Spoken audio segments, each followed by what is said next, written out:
Merci, Madame la Présidente, et merci de m'avoir donné un peu à la dernière minute le droit de parole pour parler, moi aussi, de la Journée internationale de l'enfant. Hier, j'ai reçu au Sénat World Vision et Save the Children qui venaient nous parler d'un autre aspect de cette Journée internationale, le sort des enfants en temps de guerre. Donc, j'étais pour cet événement avec la sénatrice Atoulijan qui nous a parlé du sort des enfants dans les camps Rohingya, avec le sénateur Al-Zaibak et la sénatrice Coyle. Les chiffres sont alarmants. Selon les Nations Unies, en 2024, un nombre record d'enfants a été soumis à des actes violents dans les zones de conflit. 22 500 enfants ont été tués, blessés, ont manqué d'aide humanitaire ou ont été recrutés pour participer à un conflit. Les enfants qui survivent sont traumatisés par leur peine et leur perte. La violence s'est accrue contre les enfants de République démocratique du Congo, en Somalie et au Nigeria, mais aussi à Gaza et plus récemment au Soudan, où l'on rapporte des massacres de civils, femmes enceintes et enfants.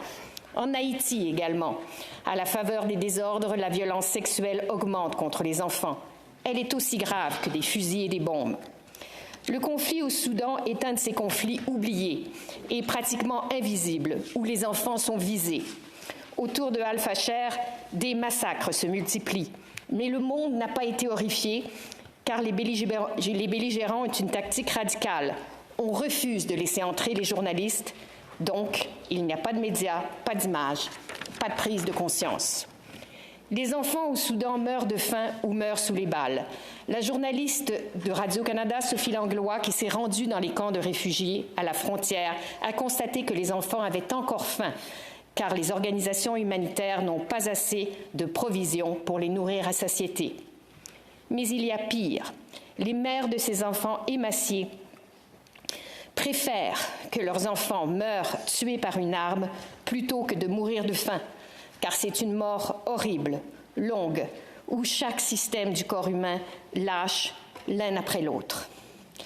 Bref, notre mission devrait être de protéger les enfants en temps de guerre, et en fait de protéger tous les enfants, comme on l'a dit ici, pour qu'ils puissent s'émerveiller, apprendre, vivre leur enfance, plutôt que de vivre dans la peur et la faim.